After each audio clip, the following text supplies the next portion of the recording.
Tervetuloa kuuntelemaan Karvin 10-vuotista taivaalta juhlistavaa podcast-sarjaa Kannatteleeko koulutus? Karvi vastaa koulutuksen ja varhaiskasvatuksen arvioinnista kaikilla koulutusasteilla Suomessa. Kuulet puhetta koulutuksen ja arvioinnin ajankohtaisista teemoista vaihtuvien asiantuntijoiden suulla. Podcast-sarjassa pohdimme, vastaako koulutus yksilöiden ja yhteiskunnan muuttuviin haasteisiin. Tänään keskustelemme laadunhallinnan merkityksestä koulutuksen ja kasvatuksen kentälle. Lisäksi pohdimme, miten edistää laatumyönteistä toimintakulttuuria. Minä olen Mirella-Harri Karvista. Ja minä olen Jani Kuuhon, myöskin Karvista. Ja juonnamme tätä podcast-sarjaa yhdessä. Tervetuloa keskustelemaan kanssamme koulutuksen laadunhallinnasta Lapin ammattikorkeakoulun rehtori Riitta Rissanen. Tervetuloa. Kiitos paljon.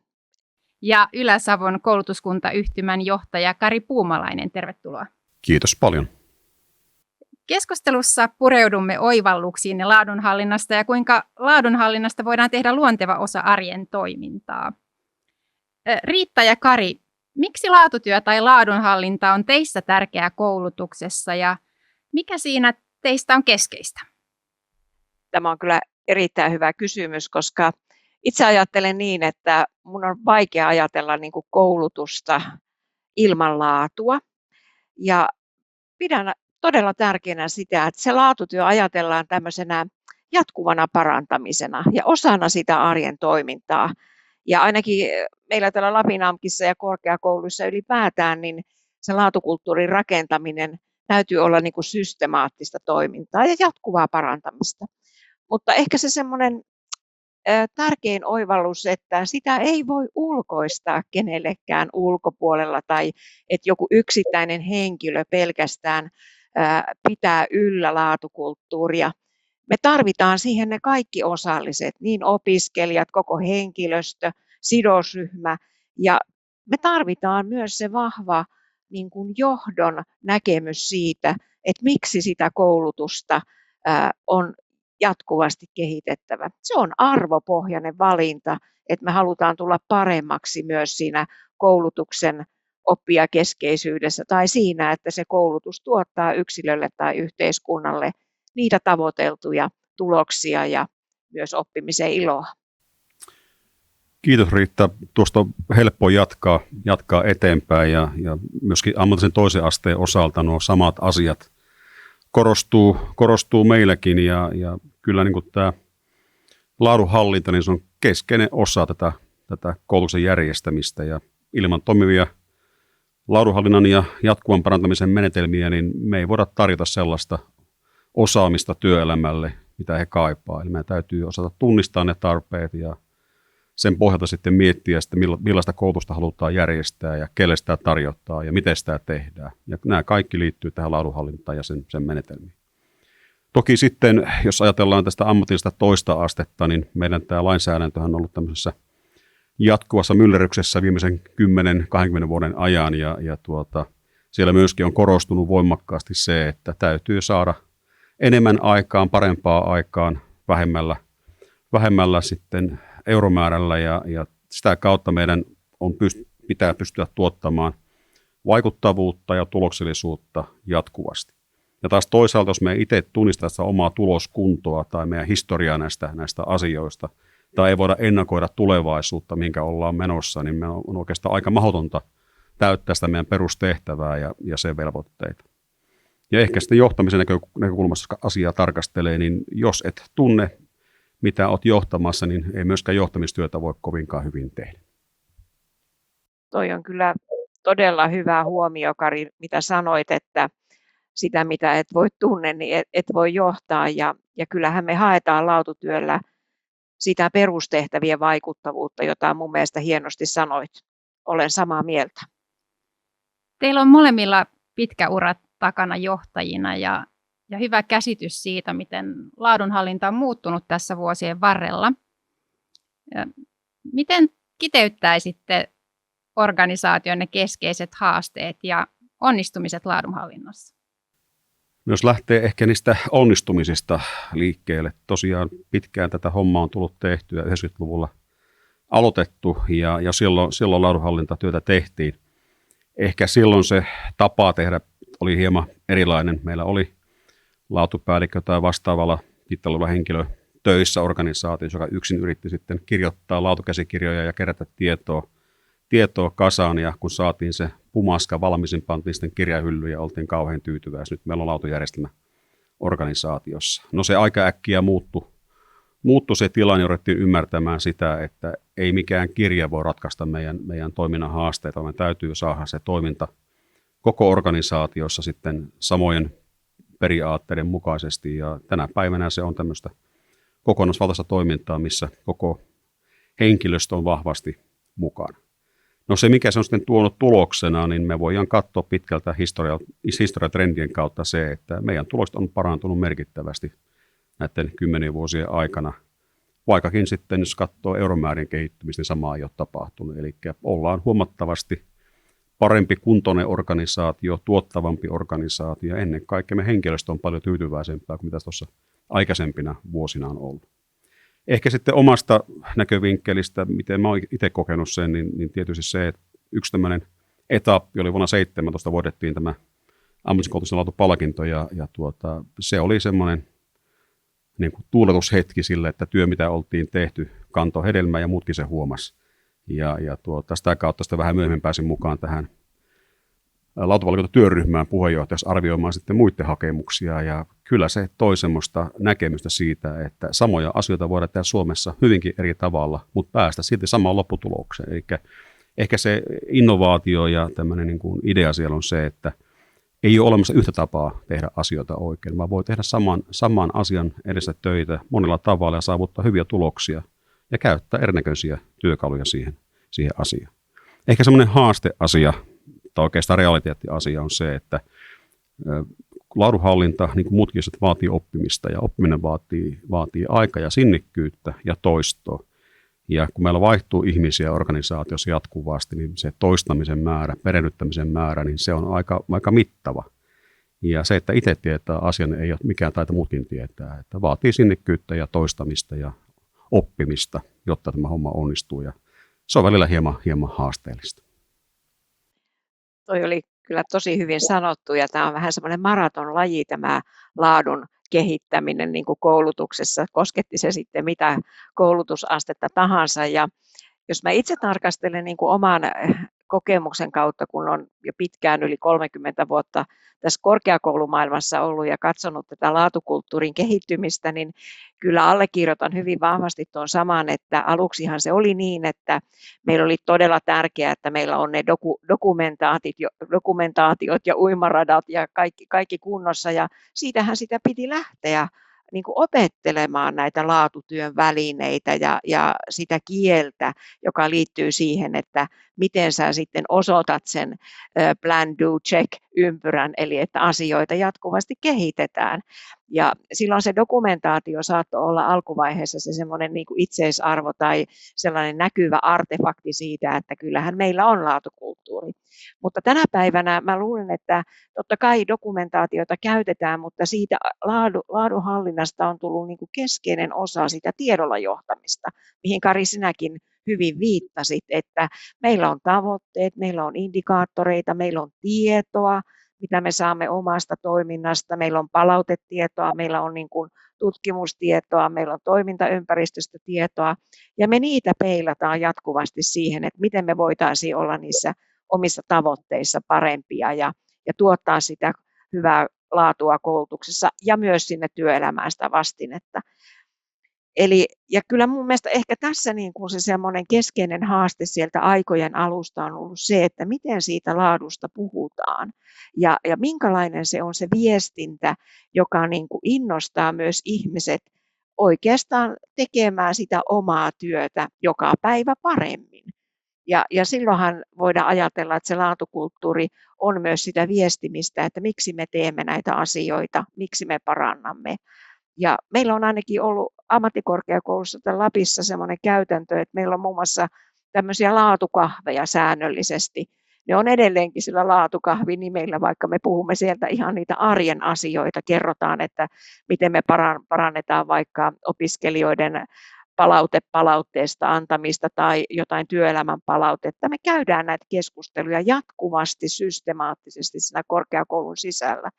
Ja se on mun mielestä aika tärkeä asia tuossakin, mitä Kari viittasit, että kun tulee uusia ihmisiä aina, niin aina kaikkien pitää perehtyä siihen tapaan toimia. Ja ehkä niin kuin omalla kohdalla tai täällä meillä keskeinen onnistuminen ihan tästä viime ajoilta on se, että me oltiin todella iloisia ja ylpeitä siitä, että me saatiin sitten tässä viimeisessä auditoinnissa tämä Karvin Excellence-leima ja nimenomaan juuri siitä pitkäjänteisestä kehittämistyöstä, johonka sitten sitä innovatiivista edelläkävijyyttä kykenimme osoittamaan arvioitsijoille ja oltiin kyllä koko korkeakouluyhteisö siitä innossaan, mutta maratonlaji on se, ja välillä tulee takapakkiakin ja vähän semmoista, että no miten meidän täytyy näitä asioita ajatella, mutta kyllä ne onnistumiset tulee siitä, että me nähdään siinä konkreettisesti ne työn tulokset siinä omassa toiminnassa. Se motivoi. Tuossa Riitta toit esille laatukulttuurin ja sen, että se on erittäin tärkeä ja olennainen osa tätä laatuteemaa. Ja voitaisiin sitä sitten seuraavaksi tarkastella vähän lähemmin, että se on tietysti vähän sellainen niin kuin äkkiseltään voi kuulostaa vähän abstraktilta tai juhlavaltakin termiltä. Niin miten sä, Riitta, näkisit, että miten sitä voisi parhaiten edistää, tätä laatukulttuuria, eli juuri tätä, että miten työyhteisön jäsenet saadaan innostumaan ja kiinnostumaan sitä laatutyöstä? Erittäin hyvä kysymys, ja tietysti tämmöinen kulttuuriasiahan, se on vähän sellainen niin kuin näkymätönkin elementti, mutta itse ajattelen niin, että kyllähän keskeistä niin kuin minkä tahansa kulttuuria, ja tässä tapauksessa laatukulttuurin rakentamisessa on aivan keskeistä se avoimuus. Ja se, että siitä laadusta ei tehdä tämmöistä niin kuin ajatusta, että tämä on nyt jotain erillistä tai rakettitiedettä, vaan se on osa sitä arjen toimintaa. Ja kyllähän aivan keskeistä niin kuin koulutuksessa ja korkeakoulutuksessa ja kaikessa koulutuksessa on ymmärtää, että minkä takia me olemme olemassa. Että kyllä siellä tämä oppijakeskeisyys, opiskelijakeskeisyys, jatkuva seuranta siitä, että millaista palautetta me saamme, miten tänä päivänä opitaan, miten me voidaan kehittää sitä oppimista. Siinä on meillä kaikilla vastuuta, niin opettajilla kuin johdolla ja eri toimijoilla. Ja kyllä mä itse näen, että se laatukulttuuri kehittyy myös niin, että me luotamme myös omaa henkilöstön, niin opettajien kuin tutkijoiden, kehittäjien, asiantuntijoiden niin kuin omaan kyvykkyyteen etsiä aina niitä kulloinkin parhaita ratkaisuja, että miten yritetään ja tehdään sitä parasta laatua tai niitä tavoitteita, mitä meiltä odotetaan.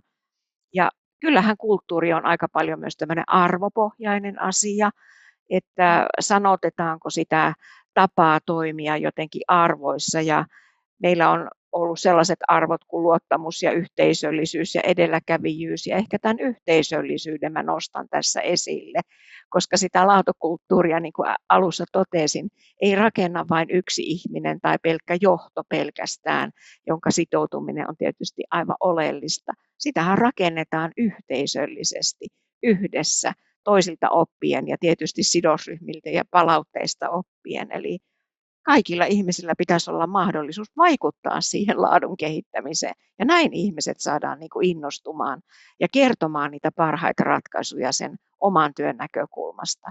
Ei siinä oikeastaan ehkä muuta reseptiä en osaa tässä antaa, mutta miten sinä, Kari, ajattelet tätä asiaa? Joo, otan oikeastaan kiinni tuosta arvoasiasta ja on täsmälleen samaa mieltä siitä organisaatiokulttuurin vaikutuksesta näihin asioihin. Meillä myöskin on luottamus yhtenä meidän arvona ja se näyttäytyy muun muassa sillä tavalla, että meillä on todella paljon tietojohtamisen työkaluja käytössä ja mittaritietoa, siis todella paljon. Niin se on käytännössä avointa koko henkilöstölle. Totta kai joitakin salaisia tietoja vaille, mutta idea on se, että kaikilla on ainakin kyvykkyys päästä käsiksi samaan tietoon, jolla voi syntyä yhteistä ymmärrystä organisaation toiminnasta. Että jos se menee niin kuin johdon suoratuksen kautta eteenpäin ne asiat, että minä suorataan omille alaisilleen, niin todennäköisesti se suorattuu matka-aikana liikaa ja se viesti vääristyy sitten matkalla. Ehkä sellainen asia, minkä on oppinut jopa kantapään kautta tässä vuosien mittaan on se, että ihmiset muuttaa toimintaa, kun he saa vastauksen ja ennen kaikkea ymmärryksen kysymykseen, minkä takia mun täytyy tätä asiaa tehdä tai miksi me tehdään tällaisia asioita organisaatiossa. Ja sitä kautta oikeastaan tämä laatutyö onkin vahvasti näiden työkalujen lisäksi myöskin viestintää, että miten me kerrotaan niistä asioista. Annetaanko me vastauksia niihin kysymyksiin vai viedäänkö vaan väkipakolla eteenpäin sitä omaa intressiä asiasta. Eli mä näen sen henkilöstön mukanaolon äärimmäisen tärkeänä tämä laatutyön onnistumisesta. Ja sitten kuitenkin, jos ajatellaan yleensä oppilaitoksia, niin meille hakeutuu ihmisiä töitä, jotka haluaa tehdä sellaista työtä, joka jättää jäljen yhteiskuntaan. Laatutyö mahdollistaa tämän jäljen jättämisen vielä paremmin ja positiivisemmin kuin normaalisti. Puhun äsken tuosta perehtymisestä ja uudelleen perehdyttämisestä, niin se on ihan must-juttu. Jos haluaa oppia, pitää nähdä vaivaa ja laatu ja laatutyö edellyttää sitä vaivan tekemistä. Meidän täytyy opiskella asioita, meidän pitää keskustella niistä asioista.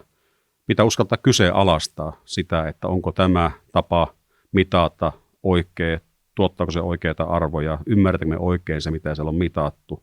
Mitäs tehdään sitten, kun tämmöistä tietoa saadaan haltuun.